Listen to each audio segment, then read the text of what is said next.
YCP లాయర్ల బృందం అందరితో కూడా ఒక మీటింగ్ పెట్టుకున్నాడు. సరే, మీటింగ్ పెట్టుకోవడం తప్పని నేను అన్నా కానీ ఆ మీటింగ్లో కొన్ని మాటలు మాట్లాడాడు. దీనికంటే ముందు మనం ఒక సామెత గురించి మాట్లాడుకోవాలి. ఏదో శవరం అయితేనే కానీ ఎవరో రాలేదని చెప్పి, అంటే తన దాకా వచ్చి తనకు నొప్పి తెలిస్తే తప్ప అప్పుడు ఓహో నేను గతంలో ఇలా చేశాను కదా, అప్పుడు వాళ్ళు కూడా అంత బాధపడి ఉంటారు, వాళ్ళకు కూడా అంత నష్టం జరుగుతుంటుందని రాదు. ఫర్ ఎగ్జాంపుల్, కాలుకి చెప్పున్నంతకాలం ముళ్ళు విలువ తెలీదు, కానీ కాలుకి చెప్పు లేకుండా ఒక అడిగేసి ముళ్ళు గుచ్చుకుంటే విలువెల్లాడిపోతాం, అప్పుడు తెలుస్తుంది చెప్పు విలువ. కాలుకున్న చెప్పు తెలియదు మనకి.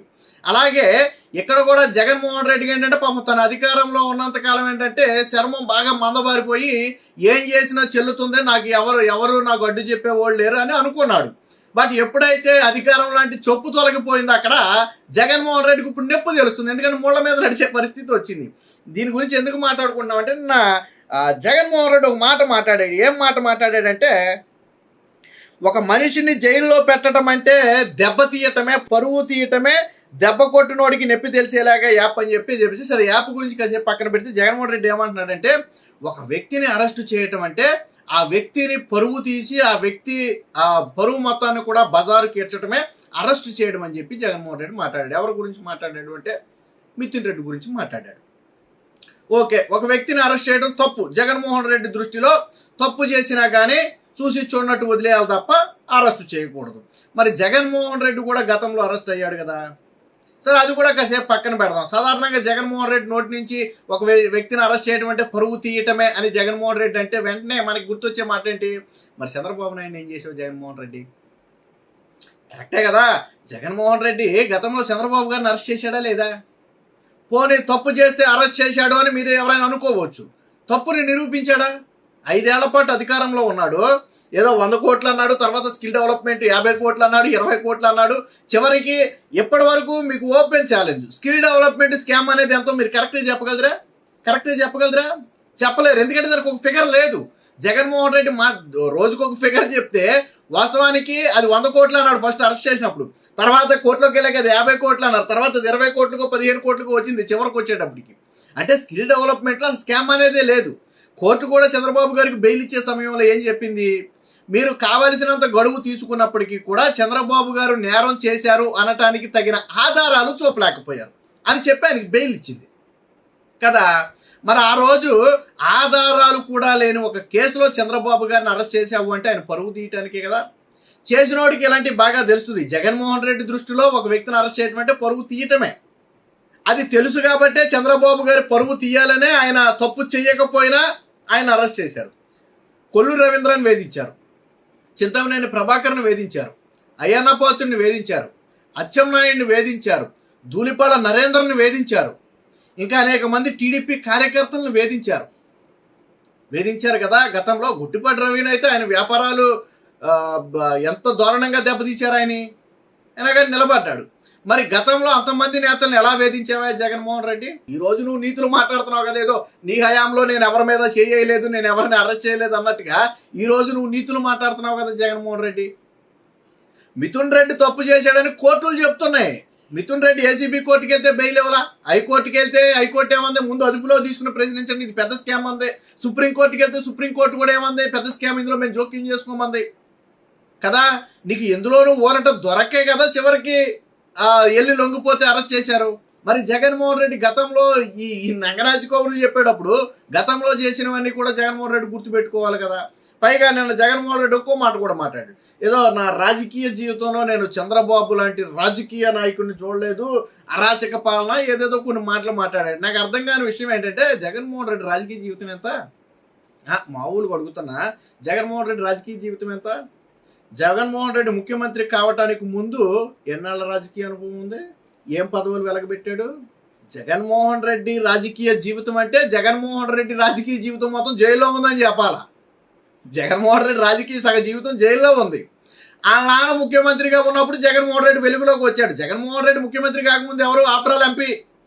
నీకు ఏ రాజకీయ అనుభవం ఉందా జగన్మోహన్ రెడ్డి? నాకు అర్థం కాల. నా రాజకీయ జీవితంలో అంటున్నావు, నీ రాజకీయ జీవితం ఎంత? 5 ఏళ్ళు ముఖ్యమంత్రిగా చేసావు, ఓకే, ప్రజలు ఏదో ఒక ఛాన్స్ ఇచ్చారు, సరే నువ్వేదో వద్దరేస్తామని ప్రజలు మోసపోయారు, అది 2024 ఎన్నికల్లో తేల్చేశారు అనుకో. కాకపోతే నువ్వు ముఖ్యమంత్రి అవ్వడానికి ముందు నీ రాజకీయ జీవితం ఎంత నేను అడుగుతున్నా.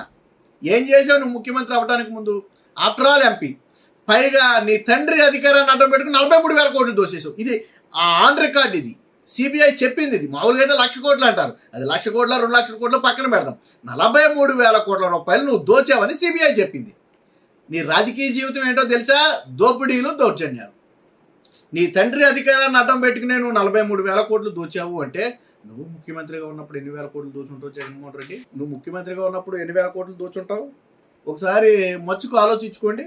జగన్మోహన్ రెడ్డి తండ్రి బ్రతుకుండగానే, తండ్రి చనిపోయిన తర్వాత కూడా, సరే తండ్రి బ్రతుకుండగా ఎలాగ తండ్రికి పేరు తీసుకురాలేదనుకోండి, చనిపోయిన తర్వాత కూడా తండ్రి పేరును సిబిఐ ఛార్జ్ షీట్లో చేర్చినటువంటి ఏకైక వ్యక్తి జగన్మోహన్ రెడ్డి. తప్పించుకోవడం కోసం. ఈ విషయం నేను చెప్పలా, నీ రక్తం, నీతో పాటు సమానంగా రక్తం పంచు పుట్టిన నీ చెల్లి శర్మని చెప్పింది. రాజశేఖర్ రెడ్డి పేరును సిబిఐ చేర్చకపోతే జగన్మోహన్ రెడ్డి తప్పించుకోవడం కోసం నాకేంటి సంబంధం, మా నాన్న సంతకాలు పెట్టాడు, మా నాన్న అడగండి అని రాజశేఖర్ రెడ్డి పేరును కూడా ఛార్జ్ షీట్లో చేర్చే విధంగా చేశాడు. కాకపోతే రాజశేఖర్ రెడ్డి బ్రతుకుంటే ఏమన్నా అవుతుందేమో, అది వేరే విషయం. సో తండ్రి పేరును కూడా ఛార్జ్ షీట్లో చేర్పించినటువంటి వ్యక్తి జగన్మోహన్ రెడ్డి. ఇలాంటి జగన్మోహన్ రెడ్డి విలువల గురించి మాట్లాడటం. పైగా నిన్నేమంటాడు? ఖచ్చితంగా అరెస్టులు జరుగుతాయి, ఖచ్చితంగా వేధిస్తారు, అందరినీ కాపాడాలంట. నిజంగా ఇది కూటమి ప్రభుత్వం, వేధించే ప్రభుత్వం అయితే ఈ రోజు నువ్వు అక్కడ ఉండి మాట్లాడు. ఈ పడి జైల్లో ఉంటూ నేను చూడటానికి జైలుకు వద్దురా లాయర్లు అందరూ. నిజంగా కూటమి ప్రభుత్వం, చంద్రబాబు గారు, లోకేష్ గారు వేధింపులే లక్ష్యంగా పెట్టుకుంటే నువ్వు చంద్రబాబు గారిని అన్ని రోజులు వేధించావే, మరి ఆయన వదిలిపెడతాడా? మామూలుగా అయితే నీలాగా చంద్రబాబు గారికి కక్ష ఉంటే డేవానే నేను బయటకు లాగేద్దరు కదా. చంద్రబాబు గారు ప్రమాణం స్వీకారం చేసిన గట్టిగా 4 రోజుల్లోనే నీ స్కామ్ ఒకటి బయటకు తీసి నిన్ను బొక్కలేసేద్దరు కదా. కానీ చేయలేదే. చట్టం తన పని చేసుకుంటూ వెళ్ళిపోతుంది. లిక్కర్ స్కామ్ కూడా ఏడాది తర్వాత దాదాపు 14 నెలలకు బయటకు వచ్చింది లిక్కర్ స్కామ్. 13 నెలలకు బయటకు వచ్చింది లిక్కర్ స్కామ్. అంటే ఆధారాలు తీగా బయటకు వచ్చింది లిక్కర్ స్కామ్. ఇప్పుడు జగన్మోహన్ రెడ్డికి భయం పట్టుకుంది. లిక్కర్ స్కామ్లో ఖచ్చితంగా అరెస్టు తప్పదు కాబట్టే లాయర్లతో మీటింగ్ పెట్టాడు. ఎవడైనా లాయర్లతో మీటింగ్ పెడితే సరే కార్యకర్తలకు అండగా నిలబడాలనో, పార్టీ లీగల్ సెల్ని డెవలప్ చేయాలనో ఏదో చెప్తారు. కూటమి అధికారంలో ఉంది కాబట్టి వాళ్ళు కేసులు పెడతారు, అక్రమ కేసులు ఎదుర్కోవాలనో ఏదో చెప్తారు.